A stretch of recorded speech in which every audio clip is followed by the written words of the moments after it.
Yes, thank you very much, Sean, and a very big welcome to all of our attendees this morning. For those new who are joining in, we really appreciate that you've joined us. For those who have been here for the past few years, thank you very much for your support.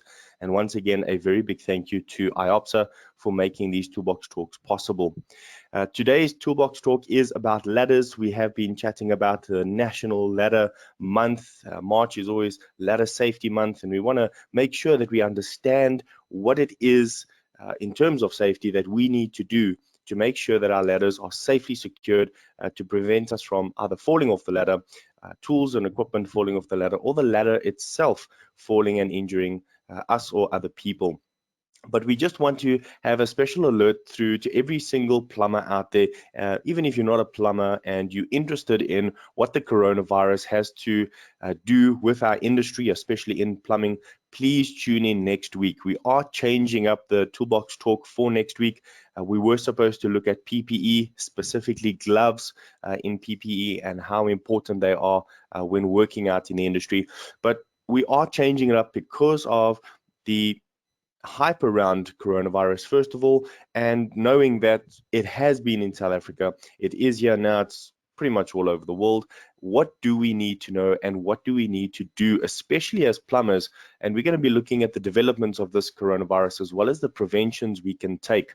Now, this arose because we've been getting a lot of reports about plumbers working in sewers, working in waste pipes, and there is a possibility that you are going to work in or around hospitals or places where patients or people who have been affected with coronavirus have been working. So what are you supposed to do and what should you do in order to protect yourself? Now, little is known about the virus, so we are going to ask any single person out there, if you have any information. We are doing our research and we've got pretty much a basic understanding, but things are changing all the time. So if you have any additional information or know of someone who would like to take advantage of listening in and tuning in for this special Tuesday morning Toolbox Talk next week, please get in touch with us. There's the number for myself, 071-875-2070. We've still got the WhatsApp number on 067-173-3461, as well as the two email addresses. That's safety@iopsa.org, as well as info@ohss.co.za.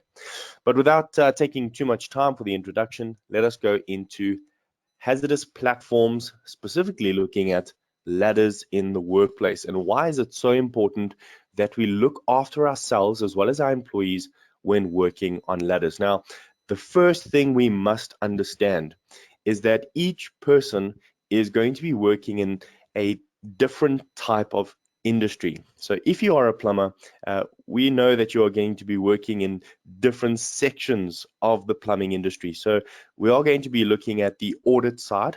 So those come out, they're going to audit your geyser to make sure that your COCs are relevant. And then they're going to be climbing perhaps into ceilings on private homes. But we're also going to look at the construction side of things. If you are setting up a ladder or on scaffolding inside a construction site, well, then there's regulations that pertain to that as well. But what about every other person that may be listening in that might not be a plumber that is using a ladder at home? Well, can you benefit from this? Most certainly. And the reason is setting up a ladder, no matter which one you use, is going to have certain fundamental basic safety principles in order to ensure that that ladder is being used safely. So what we are saying is we might generalize a little bit when it comes to ladder safety in particular, but it will affect each one of the scopes of work or any specific industry that you're in order to assist you in understanding how to work with your ladder safely. So let's start with the law. It's very important to understand that there is a governance around ladder safety. For one, when we look at the construction regulation, the new construction regulation of 2014, particularly when speaking about scaffolding, there's not much mention around ladders except under your general safety regulations. But when speaking about scaffolding and using ladders on scaffolding, it tells us we must go to section 44 and we must abide by any rules promulgated by the government under that section. And basically what it says is, should the government have additional regulations or SANS codes that it gives to us as South Africans, we must abide by these, and these will overrule or supersede that section of the law. And in this case, in order to comply with the correct ladder use in conjunction with a scaffold, you will be looking at the SANS 10085 code, and under section 10.7, that is where you are going to find the law that assists you in setting up the ladder correctly when using it on a scaffold.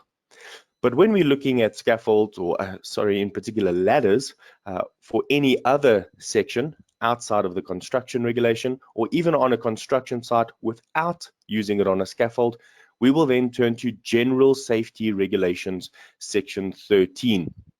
Now, this legislation regarding all other uses of access ladders to ensure it is not only safe for means of access, but also safe in means of egress, so getting onto or off a certain platform. And we're not going to go through the entire law. We leave that up to you. Please go and ensure you have copies of this legislation. If you do not have a copy of the General Safety Regulations, you can download them. Otherwise, drop us a mail or even a WhatsApp. We can send it through to you in PDF format as well. So let us start off with the setting up of your ladder. Well, here's 4 basic rules to look at. For every 4 meters you go up, specifically with a straight or extension ladder, you need to move at least 1 meter away from the platform. This is the 4-to-1 rule, or 75.5 degrees, which is the perfect angle for you to climb a ladder at the right angle for your body being secure enough while standing on the ladder, and also giving you a good posture when climbing the ladder. Remember, we want to include ergonomics, the way of working comfortably with any tools and equipment while working. So ergonomics really does work in conjunction with the use of ladders. We want to ensure 3 points of contact. Now, this is important because if you look at the picture on the right-hand side, this worker is climbing the ladder. He's got 2 hands, 2 feet on the ladder, but he might have to lift a foot off the ladder in order to get to the next step, or lift his hand in order to grab a higher rail. But he is not lifting both a foot and a hand and climbing the ladder too fast.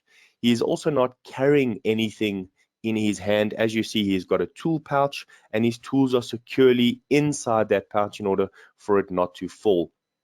This assists that person in having 3 points of contact. Now, there are certain times where a ladder will be used for working on. In other words, the ladder is set up perhaps around a pole, like for those out in Transnet, they are going to be working on the pylons. And oftentimes you set up the ladder in order to stand on the ladder to work. Well, in that case, how do you maintain 3 points of contact? Well, this can be done in 2 methods.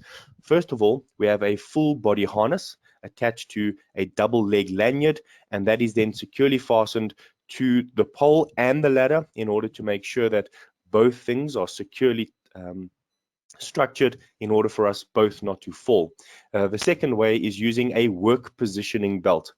Now, we must understand that connecting these things to a ladder that is not connected to a stable point means that if we fall, we're going to pull the ladder down with us. So it makes sense that if we are connecting something to the ladder should be securely fastened to the pole or to the roof or to whatever it is, the platform that we are going to be working on. And you can see this again in the picture. Above that worker, it is securely fastened to the roof. Below the worker, it is securely fastened so as not to slip out on the floor. Now, you might say to yourself, well, how do you securely fasten a ladder on top of a roof before you've gotten there? Well, that is a very good question, and we have had that before, which means the first person up a ladder has a very difficult job. But does that mean that he cannot do it safely? Not at all. There are means and other tools and equipment in order to set up that ladder safely above you or on the roof, so as to ensure continued stability while climbing that ladder, even if you are the first person. Now, oftentimes they say use an extra worker or put an additional worker in there to hold the bottom of the ladder to keep it stabilized while the first person climbs up and then secures it fastly to the roof. Now, there are different methods, different means. Perhaps you have a different method of doing it, or why not tell us what your method is? What we do want to suggest, however, is if you are using the two-man method, the person at the bottom holding the ladder should hold it in the right manner. In other words, there is a way to hold that ladder securely in order to ensure the person climbing it does not fall. We also want to remember this third point. Only one person per ladder. We have seen that sometimes a straight ladder is being used for access, and it is quite a long ladder, and then by the time the person has reached the top of the ladder, the next person already starts climbing. Now, don't be in a rush. It's going to take a few seconds for that person to exit that ladder. Rather wait until there is only one person per ladder. And that also comes into conjunction with the weight capacity of that ladder. So make sure that you check that weight capacity to see how much weight that ladder can actually carry. And then you will see why we say one person per ladder. Aside from that, ladder supports are often not as strong for two people as it is for one. So that will also come into consideration on the actual anchorage that you are putting in. So the fourth point then is ladders are designed as a one-man working device with sufficient strength to support one person with his tools. So please remember that. The third and fourth point is really important. Do not have two people or more than that on a single ladder. It is designed as a one-man working ladder. Now let us take a look a little bit more in depth into this actual drawing. When climbing into a ceiling, for instance, or even onto a roof, we can see the wrong way of doing it in the picture below, where the person has got a ladder that is too short.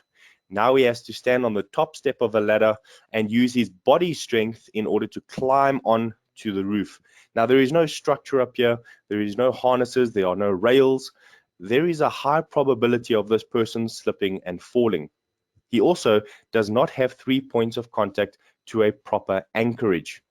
Standing on the top 2 steps of a ladder, or generally the top 3 feet of a ladder, is normally on most ladders not allowed. So please have a look at the ladder. You will notice a sticker or a line, or it's even painted a different color to show that you are not allowed to stand on this section of ladder. For one, especially on a A-frame ladder, as you see in the bottom picture, that A-frame ladder could move or shift, and the center of gravity is now no longer balanced enough to carry the weight of that person, and that ladder then can shift under the person's weight and fall down. The person himself, if he does not have a proper grip, could then also fall and perhaps bring the gutter or his tools and that down with him. So we need to understand that it is very important when setting up a ladder to ensure that the person can climb the ladder safely, as well as come down or climb down the ladder as safely as possible. So let's look at when we are extending through an opening into a ceiling. Now we're coming to those private homes. When we send the auditors out to you to come and check, we also want you to take cognizance of this type of setup. So please remember, the ladder should extend through the opening in the ceiling. It shouldn't be like the picture number 1, where the A-frame ladder is just teetering about half a meter away from the ceiling, and then we're using a little bit of gym and a little bit of arm strength in order to climb into the ceiling and lift yourself up, because this is not an ideal situation. Remember, a lot can go wrong if this is going to be the case, even if you have someone else holding that ladder at the bottom. So what is the ideal setup? If your A-frame ladder is not long enough, then get the correct ladder. It is as simple as that. There are A-frame ladders that are longer and that can protrude through into the ceiling, or you can get a straight or extension ladder that can go through the ceiling boards and give you 3 feet above that in order to climb off the ladder safely. And then again, use your 4:1 ratio, your 75-degree ratio, and that will give you the right distance from top support to base support, as well as the right angle in order to climb up safely and ergonomically into the ceiling. Just as a note, when climbing into a ceiling, please ensure you have adequate lighting.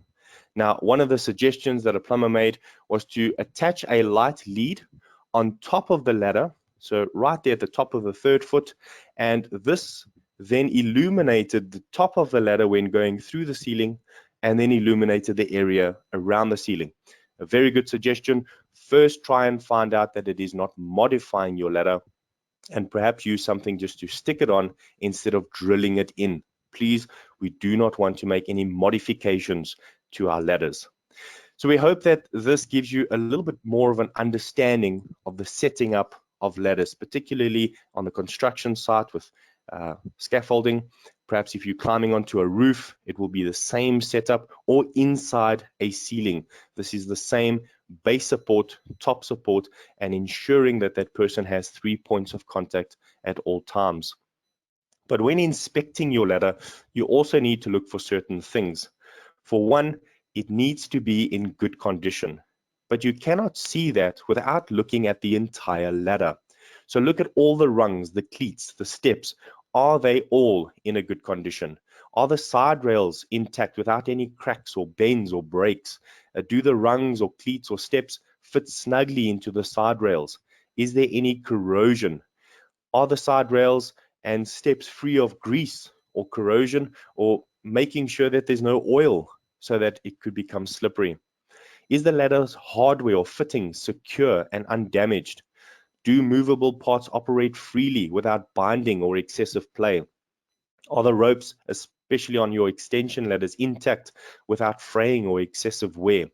And then, are damaged ladders removed from service and marked do not use if they do not conform to the above or to the additional requirements in your general safety regulations? Remember, especially on a construction site, and perhaps you can use this no matter where you are, every ladder should have a serial number. If it does not have one, you can allocate a ladder number to your ladder and ensure it is placed on a register, and have a checklist done as often as you can do it. What we suggest is that you do it at least every week. So that is just a suggestion from us, but sometimes your safety specification for your construction sites might say that you need to do it every single day. Well, go along with what is required, but every week, please inspect your ladder, especially if it's being taken into stores or out to site. So let us just do a quick recap. When setting up the base of your ladder, make sure it is level to secure the ladder from slipping or kicking out from the base. Make sure there is enough room to safely step off the ladder, so keep the area around the base of the ladder free from equipment and materials. Only use ladders with non-slip feet or with spikes, depending on the terrain that you are working in. Use the 1:4 ratio and check that the ladder is in a good enough condition, as well as the right ladder for the job you are doing. Ensure that the ladder is set up on the roof correctly in order to give you proper ladder support, both at the base and at the top of the ladder, and ensure there is at least a minimum of 1 meter stretch through or past the platform or through into the ceiling in order for you to adequately climb off that ladder securely. Now, if you need any information, please, we encourage you to reach out if you have any more questions or suggestions, even with yourself. If there is any different types of regulations that you have seen that pertain to ladders, please reach out to us and maybe we can give you an additional information, or perhaps you can assist us with what has helped you in the industry.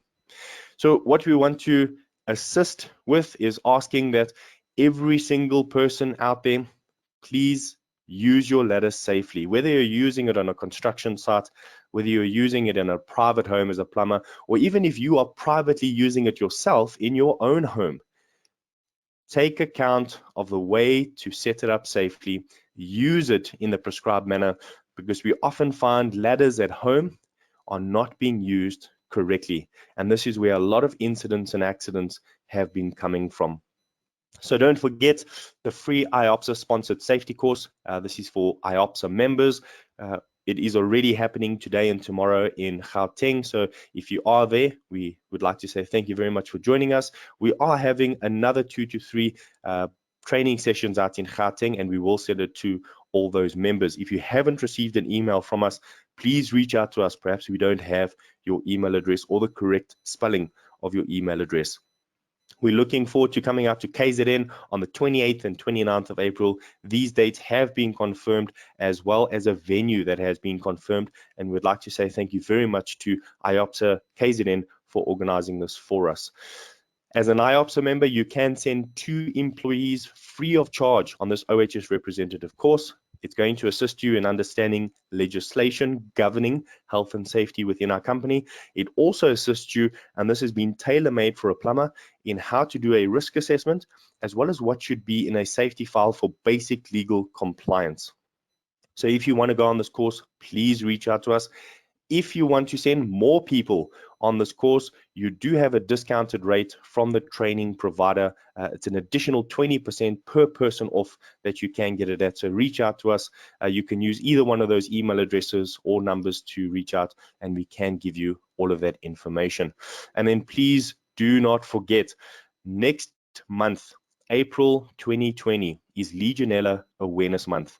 So just as important as coronavirus, Legionella or Legionnaire's disease is also extremely important for our industry. And here we are going to be looking at what is it, how does it spread, how can it be prevented, and the overall, it can be prevented, but we just need to do a few things. So we're looking forward to seeing you all next week. We want to say how much we appreciate it, as well as the very important COVID-19 or coronavirus what to know toolbox talk for next week, Tuesday. Please tune in and get as many people to tune in as possible. This could save a life. In fact, every one of these toolbox talks has something in it in order to promote the health and safety of those in the industry. So if you found it valuable, perhaps you found something interesting, reach out to us, give us a comment, let us know what you think. But if you find that you are not happy with a toolbox talk or something that you do not like, also reach out to us. We do not know what we do not know. And if we want to improve, we want to hear your criticism, suggestions, as well as your comments. So thank you very much. And we'll hand it over back to you, Sean. Perfect. Thanks so much, Chris. We have got a couple of questions and comments for the morning, so I'm going to get straight into it. The first question reads, is in-house ladder training within the legal requirements? Thank you very much for that question. We do want to ask, is this in-house ladder training specifically for construction, or is this for personal use or private use into homes? Is it construction-based or is it general-based? I just want to ask that question. Right. The response to that is construction. All right, so on construction based, it also depends on the type of ladder you're using. If it's going to be connected to scaffolding, in particular, SANS 1885, then there is a specific construction or CETA accredited training around scaffolding specifically, and they are busy renewing that type of scaffolding training. And this is because there are different types of scaffolding supervisors, inspectors, as well as installation guys. So normally 4 on a team that install, erect a scaffold, and as well as dismantle a scaffold. If it is just a stand-alone ladder, aside from the construction regulations on scaffolding, then in-house training on ladders should be sufficient, as long as that person has got adequate knowledge and information based on ladders specifically. And this would be able to give you assistance, follow the SAQA required unit standard on ladder training and ladder information, and then you can design an in-house training a course on that, and that should be valid for you. Right, 100%. Then I have got a,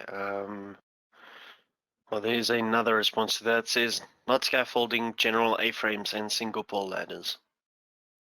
So that would be the same. In-house training is adequate for that. There is no construction regulation training on normal ladders unless you are using a working at heights type of ladder training. If you're going to be using a harness, then there is a construction or CETA, we're talking about CETA regulated training course for working at heights, and this will cover all 4 sections: roof work, scaffolding, ladders, as well as mobile elevated working platforms. So when it comes to the ladder side of working at heights, just ensure that that person is trained in the use of working at heights equipment. The ladder training, however, is something separate that you can do in-house. So if you would like to do ladder training, we've got a lot of information on that, and you can design your own in-house training on the information we provide you. But if that person is working on a ladder and it is constituted working at heights to a specific degree, please remember the additional CETA required training does come in, and we would like to encourage you to use the 22995 unit standard training. Please ensure that we know the right unit standard that we are using, especially when it comes to construction. If you'd like that information, again, reach out and I can give you the correct unit standards for the construction side of training on working at heights. Thanks, Sean. All right, 100%. Well, I have got a comment here. It reads, a ladder projecting into a roof trapdoor does not give enough space to also fit a geyser through.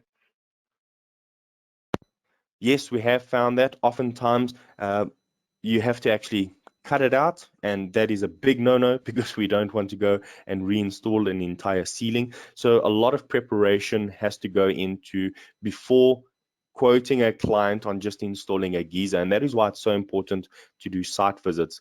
Now, we are dealing with a couple of plumbers that have the exact same concerns as yourself, whoever asked that question, and we want to say thank you for bringing that up, because what we have found when we need to try and fit this huge, or sometimes not very huge, it's a small geyser, but they just haven't made room enough for us.